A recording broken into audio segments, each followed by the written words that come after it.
Hey! This is Stephen Platinum, your friend in wrestling with Platinum against AEW Dark. It was nice. They kept it to an hour and a half. It was about 13 matches. There was even a couple of legitimate competitive matches, meaning I could not guess the outcome outright.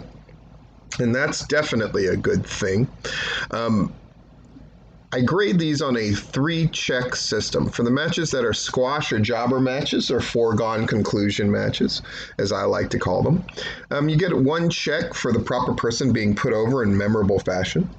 You get a 2nd check mark for that person who's winning looking great in the process, and a 3rd check mark if the person who is losing does a very good job or is given a disproportionate amount of offense by the person who is beating them. And then for competitive matches, it's also a 3-check scale. A 1st check mark if both entities in the match look good.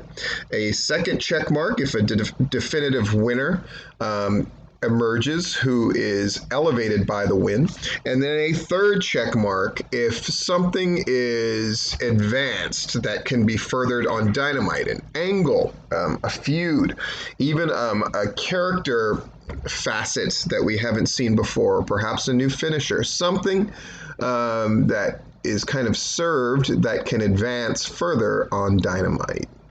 So Excalibur and Taz are hosting this one. They're less about the jokey, but they still have got a fun vibe, so that's nice. Taz is fired up, of course, because Brian Cage is going to wrestle tonight. We start off with The Acclaim. So Max Caster's got his diss. He's going after D3. A little awkward because he keeps going like, "Why is your face covered? Why is your face covered?" That was a little weird to me. But it's great to have the Acclaimed back, both in force, because then you get the hype, AEW, and all that kind of stuff. So Anthony Bones and Max Caster against D3 and Fuego del Sol. Really, the Acclaimed, at the point at where Anthony Bounce had to bow out because of injury for a while. It was too bad because they were just beginning to sync as a team even better, I thought. But they don't really miss a beat here, and they look good as a team. D3 and Fuego del Sol do a good job with them. And at the end of the day, they claimed they hit that big elbow drop from the top and get the win. 3 check marks, meat and potatoes here, pretty good. Then we have a tag match right after. Tag match after a tag match. Matt and Mike Seidel against Aaron Fry and David Ali. David Ali is the real star here. He's probably going to be Performer Enhancement Talent of the Week, perhaps, because he really does good work with both Matt and Mike here. And they give him a lot of offense. He ends up taking the pin with the double... what do they call it? The lightning spiral. Takes that like a champ.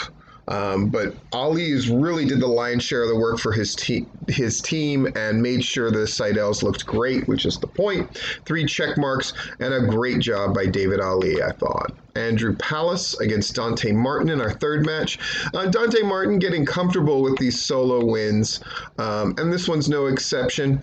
He hits him with the 450 splash. Dante Martin certainly can fly around, and when he's in there with somebody who slows him down just a bit, it's actually to his benefit. It just looks less disjointed.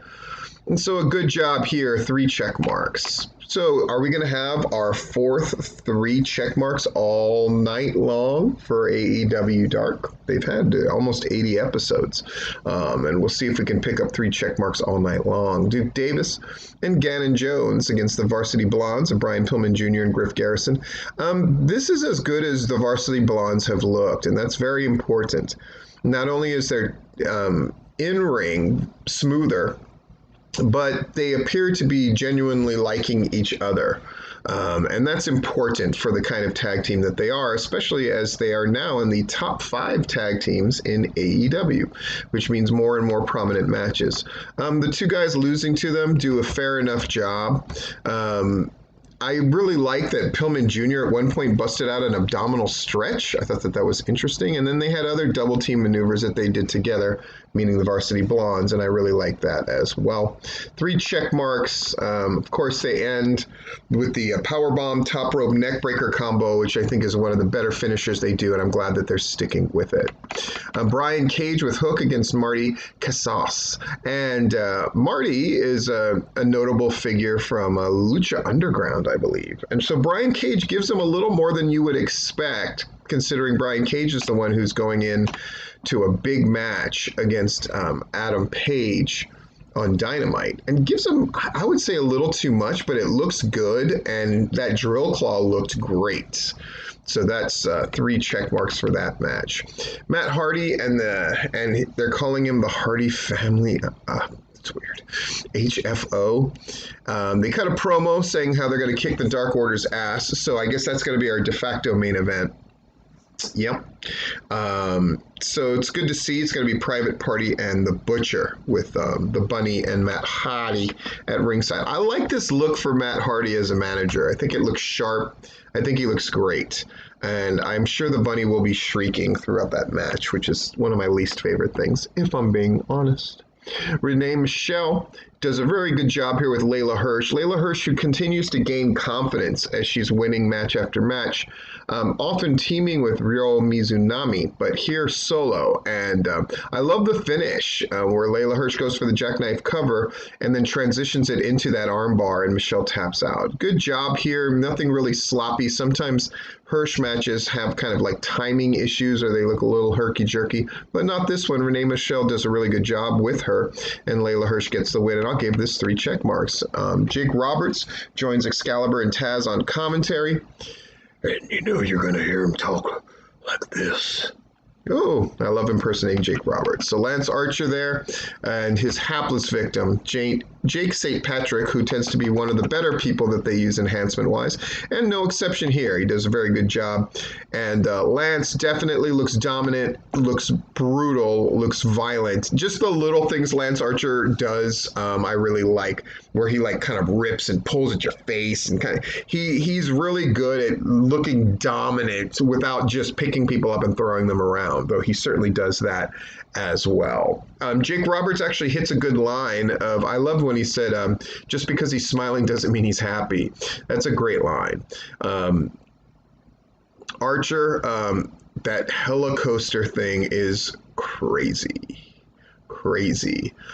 As was St. Patrick going for a second rope moonsault and Archer kicking him in the face. Boy, that looked great. Something more like you would see in Japan. I thought that was a really good look. 3 check marks here. Now the Dark Order are backstage. It's Evil Uno and it's Stu Grayson and it's 10 talking about we're going to be victorious because we're the Dark Order in essence when they take on the HFO. Oh, God, I hate HFO. Diamante against Rachel Rose. I like this Rachel Rose. I think it's a first-time appearance for her. I hope they bring her back. I would say she and David Ali really had the best jobs of the night. Just really good stuff. Diamante, of course, since they no longer have Ivelisse, they've been giving her a kind of ramshackle tag team things to do, and I like it when they give her solo matches, and she looks really confident here. Catches her in a Casadora Stunner, and then hits that Code Red, and that Code Red's a nice finisher for her. Nobody else in the women's division really does anything like it for a finisher, so I like it. Diamante wins. 3 check marks. Looks like we're kind of on our way to 3 check marks all night long, which is nice. This was a good episode of Dark, and when they keep it a little bit shorter, like to an hour and a half, I prefer it. Lee Johnson and Will Allday. Will Allday has been, he's been kind of up and down with his couple of appearances. This is definitely one of his up ones, and Lee Johnson looks good here. It's nice to see Lee Johnson winning with a real finisher instead of a roll-up, by the way. But they have a good basic wrestling match, and they both kind of work as de facto faces here. Lee Johnson wins. 3 check marks. Post-match, QT Marshall comes in from behind, beats him down, hits the cutter. Dustin Rhodes comes in with the bull rope to make the save. And apparently the factory is going to have a trios match against the Nightmare family. So another thing to look forward to on Dynamite. Penelope Ford with Kip Sabian. That was 3 check marks, by the way. Penelope Ford with Kip Sabian at ringside against Ashley D'Ambrose. Sorry, I'm butchering that name. It's how I do. Ford and her have a strong lockup. I noted the lockup and how strong it was. They have good basic wrestling here. Ford hanging her Ashley on the ropes and kisses Kip. And Taz says that's love. Actually got a laugh out of me. It's rare I write down a line, but that one for some reason just struck me in the right way. And then we have a very... we really at one point rolls Ford up, but after that it is all Penelope Ford as it should be.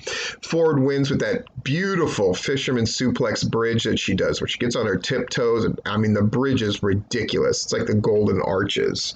That's how it looks. And she's not using that springboard cutter anymore for a finisher, which I think is good because sometimes that thing would look wonky. But her fisherman suplex is the best one in the business. Why not use that as your finisher? Penelope Ford, your winner. 3 check marks again. Colt Cabana, who's really good at wrestling enhancement guys, knows how to make them look good but get his stuff in. And this match is no exception against Cole Carter. Cole Carter, who really has kind of a Austin Theory kind of vibe about him, and that's a compliment, most certainly. I like that Colt Cabana wins with that Superman cover. I just like that. I think it looks good. And yeah, different guy. It's a perfect match for Dark. He gives Colt Cabana a win. You have a good basic wrestling match kind of going on. It's the kind of thing that Dark is designed for. I would be less apt to want to see this kind of match on Elevation. And they're making distinctions on the kind of things you see on Elevation versus Dark, and certainly versus Dynamite. So 3 check marks here. Good deal. Kylan King against Dani Jordyn. Kylan King, her push continuing. I see her record is 6-3 before this match, which is really great. I think the world of Kylan King. I'm glad that she's hopefully going to get signed soon, but certainly seems to be well on her way. And she's in a clique with, Red Velvet, and I think that's really cool as well, along with Big Swole. Sorry. Dani Jordyn looks really good here. Dani Jordyn, ironic, well, not necessarily ironic, but, she and David Ali are often in cliques and teams together in the Georgia area, and both of them did an exceptional job. Kylan King really looks good in victory here. I like her look. I like that they've gotten away from the Mad Queen thing. I like her finisher. It all looks good here, and that German suplex cover looks really great too. So Jordyn's pendulum DDT thing, I think that looked really good as well. So 3 check marks, and I'm going to go ahead and put Dani Jordyn along with David Ali as your probable performers of the week. Adrian Alanis and Liam Gray, who are known as the Skulk, I believe, on the Indies, against SCU. SCU thrive on these kind of matches and are really good at leading younger wrestlers around and making sure the match looks good, makes sense, and has a nice story and things are cleanly executed. They hit the best Meltzer ever for the win. And Cesar Bononi and JD Drake are looking on from the crowd. Oh, are we setting up a thing there? I think that's a proper match for SCU for sure. 3 check marks, and now we're going into the main, which is our competitive match. Private Party in the Blade against the Dark Order of Evil Uno, Stu Grayson, and 10. I was surprised at how they won, but in retrospect, I guess I shouldn't have been, since 10 is going to take on Darby Allin on Dynamite tomorrow night. Private Party working the heel thing in the corner looked really good. I liked the moment where the referee caught Matt Hardy and the Bunny doing too much and so threw them out. I thought that they gave this match more of a main event feel about it and made the referees look good. No league does a better job of making the referees look good than AEW. I'll be honest about that, right? The Dark Order, Evil Uno taking the Ricky Morton role and taking most of the beatings for a time. Then they really get their stuff going. And then they get cut off. And as a bit of a surprise, I thought that it was kind of cool that they pulled off Drag the Lake with One a Private Party and The Blade, which is Butcher and Blade's finisher. I thought that was really cool. But at the end of the day, hey, Blade goes for that power bomb, but 10 catches him in a full Nelson and Blade taps out. Super cool. Unexpected finish, though in retrospect, I guess it makes perfect sense. And a good look for 10. And so do they get a check mark for both teams looking good? Absolutely. Do they get a second one for a team being put over in a definitive and memorable fashion? Yes. I think giving 10 that win is huge. And then did they advance something? And I think the answer to that is further. Absolutely, yes. The Dark Order get the win, but more importantly, 10 gets a very definitive win, which sets them up for Darby Allin and success there as well. All right. This has been Stephen Platinum, your friend in wrestling, with Platinum versus AEW Dark.